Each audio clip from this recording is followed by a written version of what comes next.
Halo sahabat Arga Vlog, jumpa lagi. Kali ini kita lagi jalan-jalan di Candi Tegowangi yang ada di mana, Pak? Desa mana ini? Desa Tegowangi, Kecamatan Pleman. Desa Tegowangi, Kecamatan Pelemahan. Ya. Oke, Kabupaten Kediri, Jawa Timur.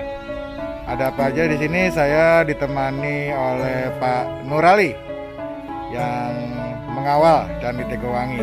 Jadi kalau mau ke Tegowangi, sahabat Arga Vlog, nanti bisa menemui Pak Nurali. Oke, ikuti perjalanan kami. Halo sahabat Arga Vlog, apakah sudah seruput kopi hari ini?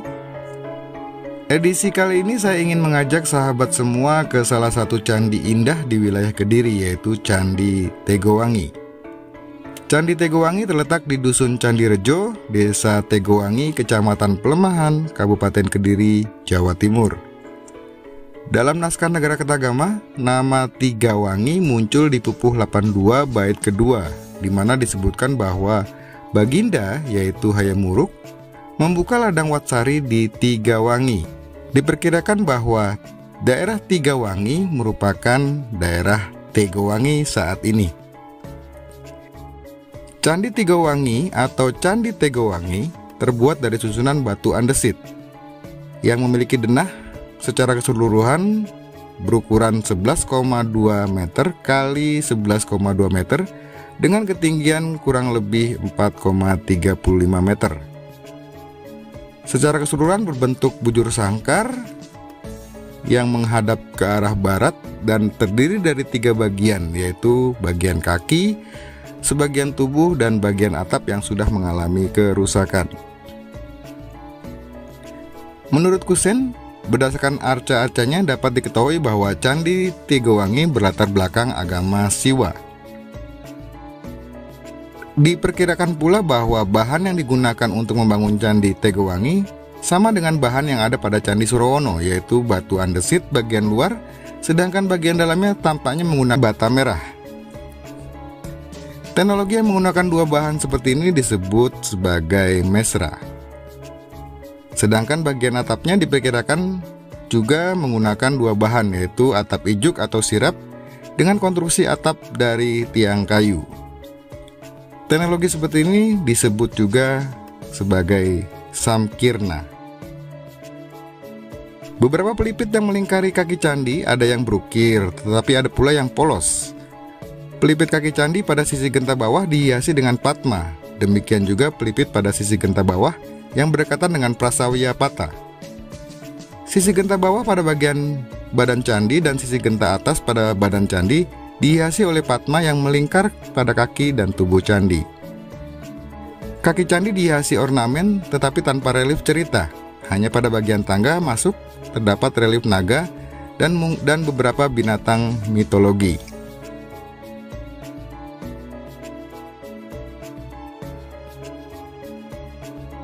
Ornamen ini dibuat berselang-seling dengan kemunculan hiasan roset berbingkai bujur sangkar dan jajaran genjang. Di tengah-tengah ketiga sisi kaki candi ditemukan panel dengan posisi tegak atau vertikal. Masing-masing panel ini terdapat arca gana.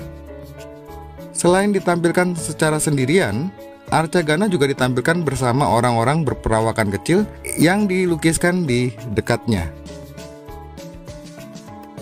Arca gana ditampilkan dalam posisi jongkok dengan kedua tangan mengangkat ke atas seakan-akan menopang bagian bangunan candi.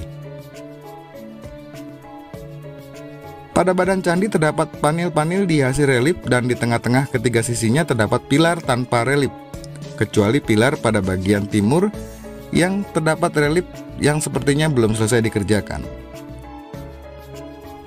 Pilar ini menghubungkan kaki candi dan tubuh candi. Relief pada tubuh candi bercerita tentang kisah Sudamala. Urutan cerita dapat dibaca secara prasawya atau mengkirikan candi. Pada bagian sudut timur laut tidak bisa dibaca kelanjutan ceritanya karena telah mengalami kerusakan atau belum ditemukan batu reliefnya. Sedangkan kelanjutan pada sisi utara tampaknya belum selesai dikerjakan oleh pemahatnya karena panel ini tampak kosong atau polos.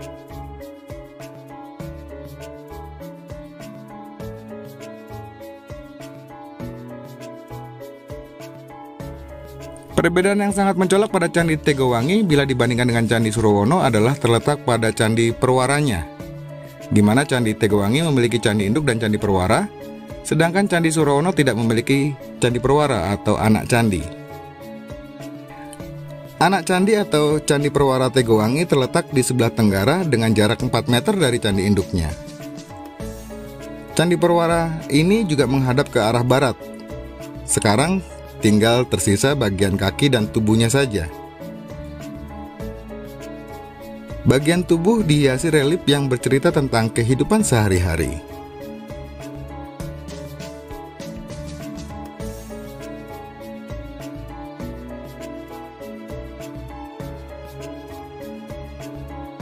Terkait dengan interpretasi sejarah dari Candi Tegowangi, patokan penafsiran periodisasi untuk candi ini akan digunakan dengan melihat lagi naskah Negara Kertagama yang selesai ditulis oleh Prapanca pada tahun 1365 Masehi.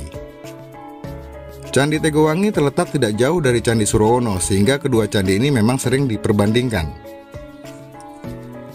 Dalam video sebelumnya yang bercerita tentang Candi Surowono, diketahui bahwa dalam Pupuh 62 bait kedua diceritakan bahwa pada tahun 1361 Masehi, Raja Hayam Wuruk saat pulang dari Blitar, beliau bermalam di Candi Surowono atau Candi Surabawana. Dengan demikian berarti bahwa Candi Surowono telah selesai dibangun sebelum tahun 1361 Masehi. Sehingga bila Candi Surowono dikaitkan dengan pendarmaan dari Brewengker, hal ini tidaklah tepat karena di tahun itu Brewengker masih hidup, bahkan hingga tahun 1365 saat naskah Negara Kertagama diselesaikan oleh Prapanca. Dalam perjalanan pulang Raja Hayam Wuruk tadi, Negara Kertagama tidak menyebutkan nama Candi Tegowangi, sehingga diperkirakan candi ini belum ada. Atau mungkin Raja Hayam Wuruk tidak lewat sana. Tapi kemungkinan yang kedua kayaknya nggak mungkin ya. Nama Tegowangi muncul di naskah Negara Kertagama di Pupuh 82 bait kedua saat Raja Hayam Wuruk membuka ladang Watsari di Tigawangi. Selanjutnya pada Pupuh 82 bait ketiga disebutkan bahwa semua menteri mengenyam tanah Palenggahan yang cukup luas.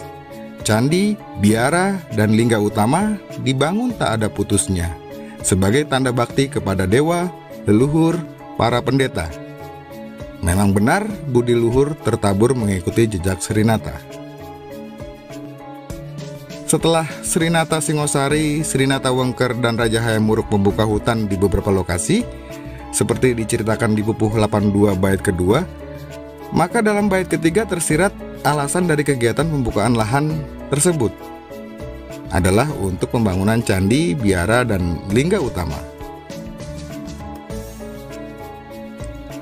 Nah, pertanyaannya, kapan Candi Tegowangi dibangun?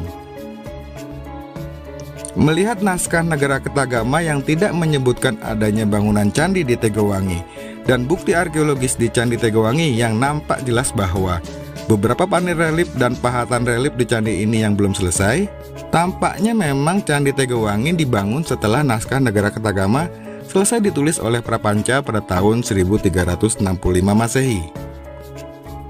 Bila demikian, maka hal ini sesuai dengan cerita utama yang terpahatkan pada bagian tubuh candi yang bercerita tentang kisah Sudamala. Beberapa ahli menafsirkan bahwa kisah Sudamala yang inti ceritanya adalah tentang ruat menjadi populer di masa akhir Majapahit. Beberapa candi yang memuat cerita Sudamala selain Candi Tegowangi di Kediri adalah Candi Sukuh dan Candi Ceto, yang diperkirakan dibangun di akhir masa Majapahit abad ke-15 Masehi. Mungkin hal inilah yang menjelaskan kenapa Candi Tegowangi tidak pernah terselesaikan pembangunannya, karena kondisi kerajaan Majapahit sudah mengalami ketidakstabilan secara ekonomi dan politik. Di Candi Tegowangi ini saya sering terpana memandangi bongkahan-bongkahan batu yang dibentuk kemudian disusun menjadi sebuah bangunan yang megah. Bangunan megah itu dilengkapi dengan indahnya detail dari pahatan-pahatan relief yang dibuat di bongkah-bongkah batu kali yang keras. Terbayang di mata saya bagaimana tangan-tangan kekar yang dulu dengan tekun dan kesabaran memahat batu-batu kali itu. Tangan-tangan itu seperti kita semua, menciptakan suatu karya yang sangat adiluhung. Sungguh wujud dari totalitas dan pengabdian pada profesi, menghasilkan karya sumbangsih bagi negeri yang indah, tak lekang dimakan zaman. Terima kasih, semoga bermanfaat. Wassalamualaikum warahmatullahi wabarakatuh. Salam budaya, salam kebajikan, rahayu.